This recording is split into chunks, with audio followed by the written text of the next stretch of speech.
तीन प्रकार के यज्ञ, मानस यज्ञ की महत्ता तथा जन्मेजय से देवी यज्ञ करने के लिए व्यास जी की प्रेरणा। राजा जन्मेजय कहा, प्रभु आप भगवती जगदम्बिका के अनुष्ठान के समीचीन विधि बतलाने की कृपा कीजिए, जिससे सुनकर अपनी शक्ति के अनुसार सावधानी से मैं आराधना में लग जाऊं। पूजन की विधि, मंत्र और हवन की सामग्री सभी बता दें। जितने ब्राह्मण होने की चाहिए और कितनी दक्षिणा दी जाए। व्यास जी कहते हैं, राजन सुनो, मैं भगवती यज्ञ का सविधि वर्णन करता हूँ। अनुष्ठान विधि से ये यज्ञ सदा तीन प्रकार के समझने चाहिए, सात्विक, राजस और तामस। मुनियों के लिए सात्विक, राजाओं के लिए राजस और राक्षसों के लिए तामस होते हैं। ज्ञानी और वैरागियों के लिए ज्ञान में यज्ञ कहा गया है। तुम्हें और भी विस्तार से बतलाता हूँ। देश काल, द्रव्य, मंत्र, ब्राह्मण और श्रद्धा जहाँ सात्विक हो, अर्थात काशी आदि पवित्र स्थान, उत्तरायण का समय, न्याय से कमाया हुआ द्रव्य, वैदिक मंत्र, क्षत्रिय, ब्राह्मण और आस्तिक की श्रद्धा हो, उसे सात्विक यज्ञ कहते हैं। राजन यदि द्रव्य शुद्धि, क्रिया शुद्धि और मंत्र शुद्धि से यज्ञ संपन्न हो तो पूर्ण फल प्राप्त होता है, इसमें कोई संदेह की बात नहीं। अनायास से उपार्जन किए हुए द्रव्य द्वारा जो पुण्य कार्य किया जाता है वह न तो लोक में कीर्ति दे सकता है और न ही परलोक में ही उससे कुछ फल ज्यादा मिल सकता है। अतएव इस लोक में यश और परलोक में सुख पाने के लिए न्याय से कमाए हुए धन के द्वारा ही पुण्य कार्य करना चाहिए। राजेंद्र, तुम्हारे सामने की बात है, पांडवों ने सर्वोत्तम राजसूय यज्ञ किया था। समाप्ति के समय प्रचुर दक्षिणा बांटी थी। उस यज्ञ में यादवेश्वर भगवान श्री कृष्ण समय पधारे थे। भारताज भरभर्तृ प्रकांड विद्वानों का समाज जुटा था। लगातार 1 महीने तक यज्ञ होने पर पूर्ण आहुति हुई थी। फिर भी पांडवों को अत्यंत कठिन कष्ट भोगने पड़े। उन्होंने वनवास के दुख भोगे, पांचाली को विपत्ति झेलनी पड़ी, जुए में पांडव हार गए। भला यज्ञ का फल कहाँ रहा, जबकि उन्हें वनवास के इतने अधिक कष्ट सहने पड़े। उस सभी महाभाग पांडवों ने राजा विराट के घर नौकरी की। किच्चक ने साध्वी पार्वती को कितना कष्ट दिया। जिस समय पतिव्रता से स्त्री द्रौपदी को केस पकड़कर खींचा गया, उस समय कोई भी पांडव से अबला की रक्षा न कर सके। यदि कर्म करने में प्रतिकूल फल सिद्ध होता है तो श्रेष्ठ ज्ञान रखने वाला पंडित जन कल्पना कर ले कि इससे अवश्य कोई अव्यवस्था हो गई है। कर्मशील विद्वानों ने प्राय कर्म को ही प्रधानता बतलाया है। वे कहते हैं, कर्ता की मंत्र के और द्रव्य के भेद में विपरीत फल हो जाता है। पूर्व समय की बात है, इंद्र ने विश्वरूप को यज्ञ में आचार्य बनाया। वह मात्र पक्ष वाले दैत्यों का भी हित करने के लिए विश्वरूप जी विपरीत मंत्र कहने लगे। देवताओं और दानवों का कल्याण हो, बार बार यो कहकर उन्होंने मात्र पक्ष वालों जो असुर थे उनकी भी रक्षा करनी चाहिए। दैत्यों को हष्टपुष्ट देखकर इंद्र कुपित हो गए। तदंतर देवराज ने तुरंत वज्र से विश्वरूप का मस्तक धड़ से अलग कर दिया। इसी यह निसंदेह सिद्ध होता है कि कर्ता के भेद से विपरीत फल होता है। यदि इसे न मानी तो ठीक नहीं, क्योंकि पांचाली नरेश राजा द्रुपेंद्र ने क्रोध के आवेश में आकर द्रोण को मारने वाला पुत्र उत्पन्न होने के लिए यज्ञ किया। फलस्वरूप धृष्टद्युम्न की उत्पत्ति हुई। साथ ही यज्ञ वेदी से द्रौपदी नामक कन्या का भी जन्म हुआ। प्राचीन समय की बात है, जब राजा दशरथ को एक भी संतान नहीं थी, तब उन्होंने पुत्रष्टि यज्ञ, जिससे उन्हें 4 पुत्र उत्पन्न हुए। अतः युक्ति पूर्वक क्रिया करने पर यज्ञ सर्वथा सिद्ध प्रदान कर सकता है। राजन, सभी तरह से सिद्ध हो गया कि कर्म में कुछ भी गड़बड़ी होने से फल सिद्धि में प्रतिकूलता आ जाती है। पांडवों में यज्ञ में भी कोई न कोई अनुचित कार्य अवश्य हो गया था, जिसके फलस्वरूप उन्हें विपत्ति भोग भोगने पड़ी। जुए में उनकी हार हुई। राजन, धर्मनंदन महाराजा युधिष्ठिर जैसे सत्यवादी थे, वैसे महारानी द्रौपदी भी साध्वी थी। अन्य सभी भाई भी बड़े पवित्रवात्मा थे, किंतु उनका धन अन्यायों पर जीत था। इसी से क्रिया में विगुणता आ गई थी, अथवा ये भी कह सकते हैं कि उन्होंने अभिमान पूर्वक यज्ञ किया था, जिससे दोष सामने आ गया था।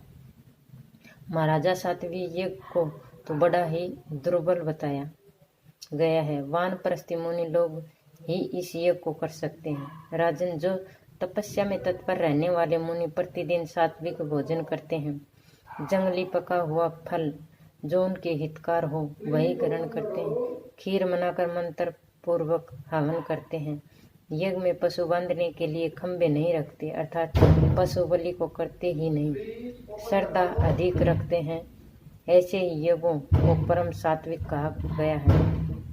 जिनमें प्रचुर द्रव्य खर्च किया जाए, वह यज्ञ संस्कृत होने पर भी क्षत्रियों तथा वैश्यों के लिए भी मानपूर्वक संपन्न होने यज्ञ शूद्रों के लिए बताए गए हैं।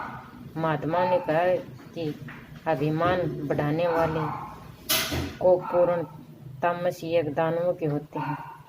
उनके निमित्त यज्ञ में सर्वस्व ईर्ष्या भरी रहती है। जो मुमुक्ष पुरुष है तथा जगत के से जिनका विराग हो गया है, उन महात्माओं के लिए मानसिक यज्ञ का विधान है। महात्मा ने यज्ञ में किसी साधन की कमी नहीं रहती। अन्य सभी यज्ञों में किसी न किसी साधन की कमी हो सकती है, क्योंकि द्रव्य, श्रद्धा आदि, ब्राह्मण, देश और काल, इन सभी साधनों में यज्ञ पूर्ण होते हैं। एक मानस यज्ञ के सिवा किसी भी यज्ञ में सगों पांग सभी साधन नहीं मिल सकते। सबसे पहले मन की शुद्धि आवश्यक है। मन सर्वदा गुण रहित हो जाए, यह बिल्कुल सत्य बात है। मन शुद्ध हो जाने पर शरीर की शुद्धि हो जाती है। जिसका मन इंद्रियों के विषयों को परित्याग करके शांत हो जाता है, वही पुरुष इस यज्ञ की अधिकारी होता है। मन में ही सब प्रथम अनेक योजन के विस्तार वाला मंडल बनाया, जिसमें यज्ञों में लिया है। उस पवित्र वृक्षों के सुंदर और दृढ़ मंडप की रचना की, मानसिक विशाल वेदी की कल्पना कर मन में ही विद्युत अग्नि स्थापना भी कर दी। मन में ही विधि का पालन करते हुए ब्रह्मा अर्ध्योचर्य होता हुआ प्रोस्तोत के रूप में ब्राह्मणों को वर्ण कर लिया जाए। उद्दांगता, प्रतिहर्ता तथा अन्य संदेशों की भी मानसिक कल्पना कर लें। सभी श्रेष्ठ ब्राह्मणों की यत्नपूर्वक मानसिक पूजा की भी कर लेनी चाहिए। प्राण, अपान, वायन, उद्दान और समान, इन पांचों अग्निंद्रियों की वेदी पर सविधि स्थापना करें। उस समय गाहर पत्ती अग्नि के स्थान पर प्राण की, आहावनीय के स्थान पर अपान की, दक्षिणागिरी के स्थान पर व्यान की, आवासथी के स्थान पर सम्मान की तथा अभ्य के स्थान पर, संभ्य के स्थान पर उदान की कल्पना करें। ये सभी अग्नि परम तेजस्वी है। मन ही मन द्रव्य की भावना कर लेनी चाहिए। परम पवित्र निर्गुण मन ही उस समय होता है और यजमान का काम करता है। उस यज्ञ के प्रधान देवता निर्गुण अविनाशी साक्षात ब्रह्मा है। सदा आनंद प्रदान करने वाली कल्याण रूपणी जगदम्बिका भगवती निर्गुण शक्ति के रूप में पधार कर फल प्रदान करती है। वे ही ब्रह्म विद्या है। उन्हीं पर सारा जगत टिका हुआ है। वे स्वतंत्र व्याप्त है। मानसिक यज्ञ करने वाला ब्राह्मण उन्हीं भगवती जगदम्बिका के उद्देश्य से उन्हें के द्रव्य का प्राण रूपी अग्नि में हवन कर दी। राजन फिर चित्त को निरालंब करने के पश्चात प्राणों को भी सुपर्ण मार्ग से नित्य ब्रह्म हवन दे। समय अपने अनुभव से ये काम कर लेना चाहिए। तदंतर शांत चित्त से समाधि लगाकर परम ब्रह्मा स्वरूपा भगवती परमेश्वरी का ध्यान करें। जिसमें पुरुष संपूर्ण प्राणियों में परम ब्रह्मा विराजमान है तथा परम ब्रह्म में ही सारा प्राणी है, यो देखने लगता है, तब उसे परम मंगलमय भगवती जगदम्बिका की झांकी होने लगती है। भगवती का श्री विग्रह सच्चित और आनंद से परिपूर्ण उनके दर्शन हो जाने पर पुरुष भाग्यानी हो जाता है। राजन, उस समय उस पुरुष के माय सभी कार्य जल भून जाते हैं। केवल प्रारंभ भोगने के लिए ही वह शरीर धारण किए रहता है। तात ऐसे जीवन मुक्त पुरुष मरने से पहले परम धाम में चले जाते हैं। जो भगवती जगदम्बिका की उपासना करता है वह करते करते हो जाता है, इसमें कोई कार्य शेष नहीं रहता। अतएव संपूर्ण प्रयत्न करके गुरुदेव के कथानुसार अखिल भूमंडल के अधिष्ठात्री भगवती जगदम्बिका का ध्यान, उनके गुणों का श्रवण तथा मनन करना चाहिए। राजन, इसी प्रकार क्रिया व यज्ञ मोक्ष रूपी फल प्रदान करता है, इसमें कोई संशय नहीं। इसके अतिरिक्त जितने सकाम यज्ञ हैं उनका फल अनित्य होता है। विद्वान पुरुष कहते हैं और वेद की आज्ञा है कि स्वर्ग की कामना रखने वाला पुरुष विधि पूर्वक अग्निष्टम यज्ञ करे। यह ठीक है, किंतु मेरी समझ से पुण्य समाप्त हो जाने पर फिर उन्हें मर्त्युलोक में आना पड़ता है। अतएव अक्षय पुण्य फल प्रदान करने वाला मानस यज्ञ ही सबसे श्रेष्ठ है, परंतु विजय की अभिलाषा रखने वाला राजा इस यज्ञ को संपन्न नहीं कर सकता। राजन, अभी कुछ दिन पहले तुमने जो सर्प यज्ञ किया था वो तामस था, क्योंकि नीच तक्षक के वैर को स्मरण रखते हुए प्रतिहिंसा की भावना से यज्ञ किया गया था।